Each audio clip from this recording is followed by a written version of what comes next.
Sveiki! Tai kągi, susitinkame antrame naujienlaiškyje video formatu. Praeitą kartą pastebėjau, kad jums tikrai patiko, o iš ko pastebėjau, tai ir iš jūsų žinučių, kurias gavau, ir taip pat iš peržiūrų skaičiaus, kiek kartų paspaudėte ir pažiūrėjote būtent video gautą naujienlaiškyje. Tai šį kartą dar kartojuosi, taip pat ir norėsim papasakoti keletą dalykų, juos susirašiau, kad nieko nepamirščiau.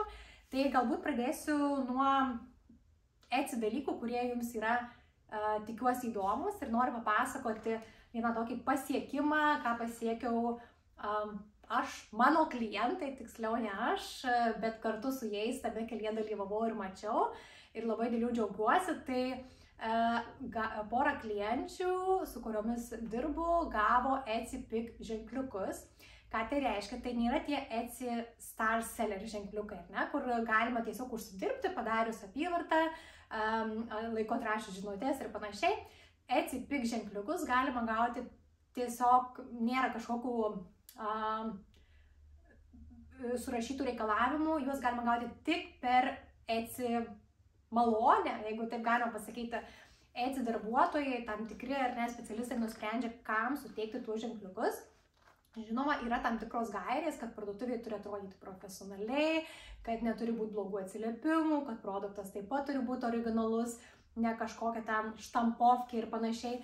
Yra tam tikros gairės, kad jau Etsy garantuoja, ne, už tą produktą, už tą pardavėją, ir jiems negėda už jo stovėti ir uždėti tą ženkliuką. Tai yra tikrai svarbus pasiekimas, nes Etsy Pick ženkliukas priduoda papildomai reputacijos, papildomai rekomendacijos, ir yra lengviau parduoti tokį produktą, kuris turi tą ženkliuką, ar ne? Ir dar taip pat viena klientė, negana to, kad gavo Etsy Pick ženkliukus, galbūt peržiūrėjom apie pusę produktų parduotuvės buvo sužymėta Etsy Pick, tai dar jos vienas iš produktų buvo įtrauktas į influencerių sąrašą. Ką tai reiškia? Tai Etsy turi influencerių, su kuriais dirba, partneriauja, ir tie influenceriai būna, pavyzdžiui, atsirenka kažkokius tai produktus, pasirenka patys arba padeda Etsy komandai jiems parinkti, ir jie papildomai reklamuoja. Ir sudaromi tokiu būna Etsy influencerio to, sakykime, sąrašas, ir tie sąrašai yra reklamuojami per naujienlaiškius, per Etsy vidinę platformą, ir klientai, žmonės, kurie prekiauja, gali tiesiog pamatyti, paspausti ir pražiūrėti. Tai reiškia papildoma reklama iš Etsy. Tai va, tas vienas produktas buvo įtrauktas ir į influencerių sąrašą. Ir, na ką, labai akivaizdu, kad jis labai puikiai parsiduoda. Ir iš tikrųjų peržiūros šoko į viršų, pardavimai šoko į viršų. Nuo to, kaip mes pradėjome kartu dirbti pavasarį, būdavo per mėnesį 1-2 pardavimai. Tai dabar mes turime per mėnesį apie 30 pardavimų. Ir pajamos nuo kelių šimtų eurų šoko iki dabar beveik 6000 eurų per mėnesį. Produktas yra nepigus, tai kitas iššūkis yra tai, kad tas vadinamas conversion rate, ar ne, pardavimo koeficientas, kai skaičiuojame, kiek atėjo žmonių, paspaudė, pažiūrėjo ir kiek nupirko, jis pakankamai yra mažas, nes pritraukimas yra didelis, bet produktas yra brangokas, tai mažiau žmonių ryžtas iš karto pirkti, ar ne, impulsyviai pirkti.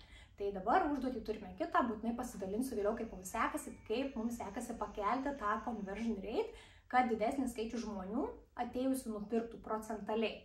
Tai va, tai labai smagu to pasidžiaugti, nes matosi to ilgalaikio darbo, ar ne, įdirbio rezultatas, pasekmė, kada tikrai dedamos pastangos į detalės, į smulkmenas, į produkto atvaizdavimą, į jo pakavimą, apskritai dėmesį klientui, greitai atrašomos žinutės. Tai tas visą tai pasiteisina ir tikrai iššauna.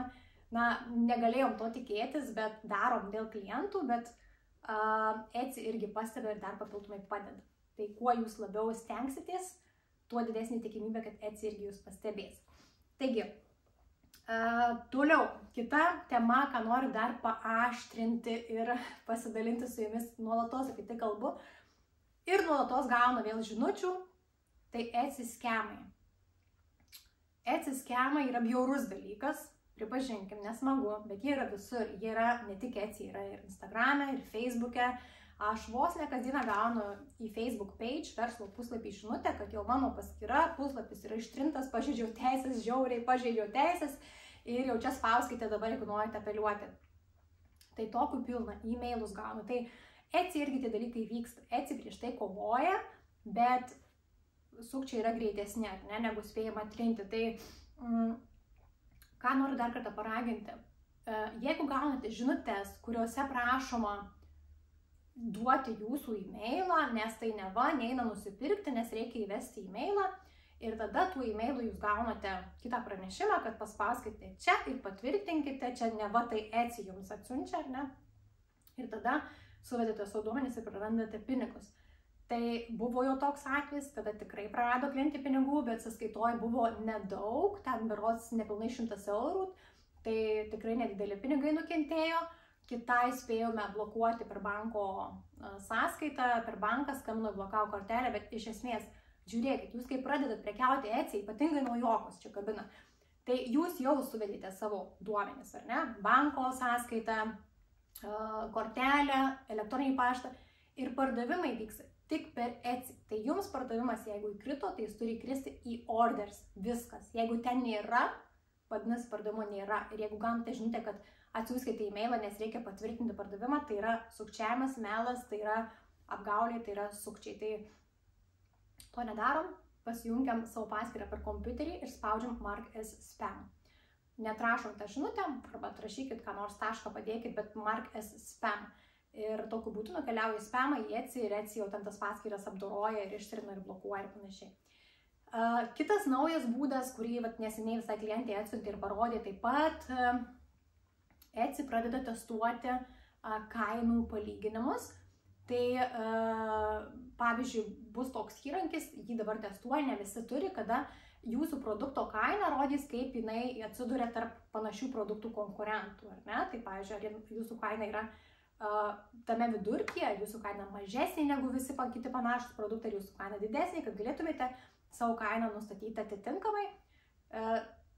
Ir gerai, ir blogai. Galbūt toks įrankis čia labai subjektyvi nuomonė, ar reikėtų tą daryti, ar reikėtų šokti į tą kainų vidurkį, ar savarankiškai galvoti, sąmoningai noriu aš pigiau parduoti, arba aš noriu kaip tik brangiau parduoti. Tai čia kita tema, bet atsirado sukčių, kurie identiškai nukopijuoja Etsy žinutes ir siunčia tokiu būdu, kad jums duodame prasitestuoti šį įrankį ir spauskite čia ir ten apklausą užpildykit ir pasibandykit ir panašiai. Tai ten irgi yra sukčių žinutė. Gali būti tikra ir gali būti sukčių ir čia labai sunku atskirti. Tai ką klientai padarė, labai super padarė dalyką, tai jinai parašė į Etsy supportą ir paklausė per chatą, ar šita žinutė yra tikra ar netikra. Ar čia skemas, neskemas. Jie pasakė, čia yra skemas, nespauskite ant jokių nuorodų.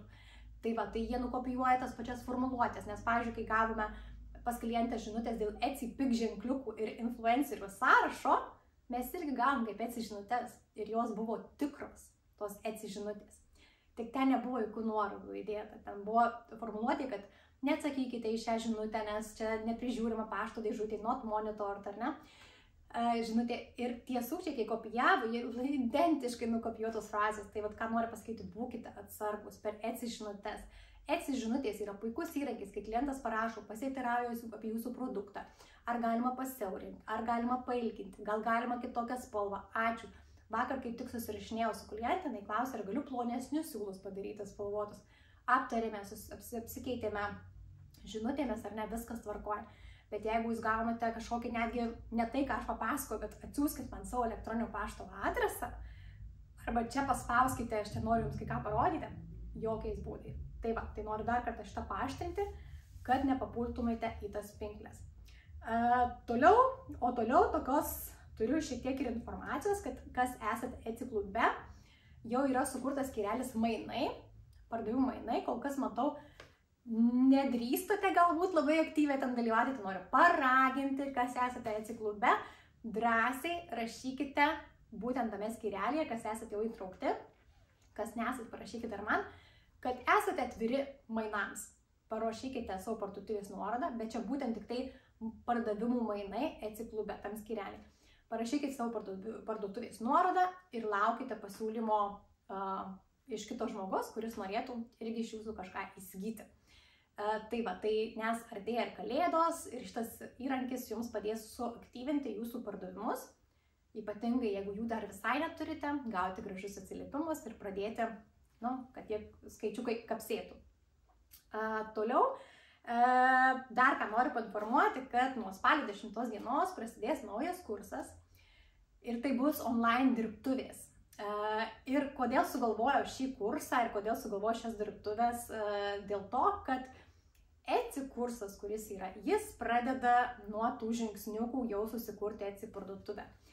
Ir visą šitą pusmetį, kada startavo Etsy kursas, sulaukiu nemažai klausimų, atsiliepimų, o kaip man savo produktą apskritai prie to privesti. Pavyzdžiui, gaminat kažką, darot kažką, bet dar tai nėra tas kažkoks galutinis produktas, nėra kažkokia linija, kolekcija, sortimentas ir jums atrodo, kad dar tik vieną turiu, dar trūksta, dar aš nežinau, kaip čia man jį išbaigti, apskritai kaip pateikti, kaip jį aprašyti ir panašiai.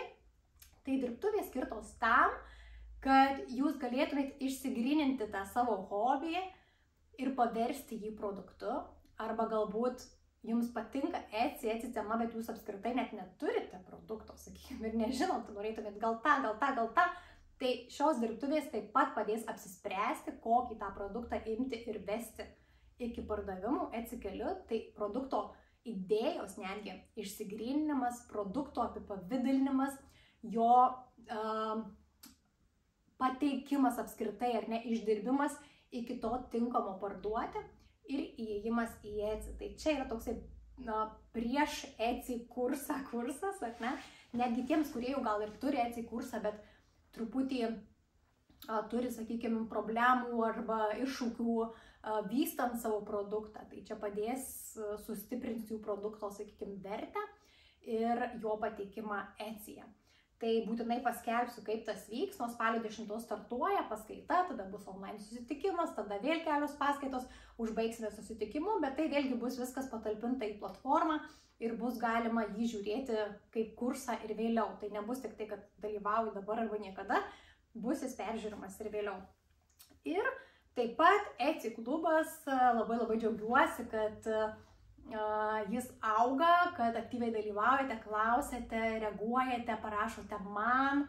Tai tikrai yra tokių nedrąsuolių ir daug iš jūsų, kurie tiesiog tiesiai man rašot, bet ne Etsy klube. Tai noriu paraginti, kad Etsy pačiam klube rašytumėt ir noriu informuoti, kas laukia spalio mėnesį. O spalio mėnesį laukia ir pasikartojančių, ir visiškai naujų dalykų. Tai kas lieka Etsy klube, tai tas visas feedas, dalinimasis naujienomis, jūsų klausimai. Tai bus standartas, tai bus basicas, tai niekada netings. O pagal datas, tai spalio 6 dieną turėsim klausimų atsakymų sesiją. Tai vėlgi bus įrašas paskaita ir ją rasite prie savo Etsy klubo. Kas esate klube My Products, yra toks skyrelis ar ne, ir ten yra jūsų paskaitos, ką turite savo paskyroje, tai atsiras ten nauja paskaita, būtinai ir feed'e juostose paskelbsiu. Ir tai bus atsakymai į jūsų klausimus, tai jeigu turite klausimų, galite, jeigu dar ne per vėlai žiūrite šį video, galite užduoti. Instagram'e surinkti klausimai.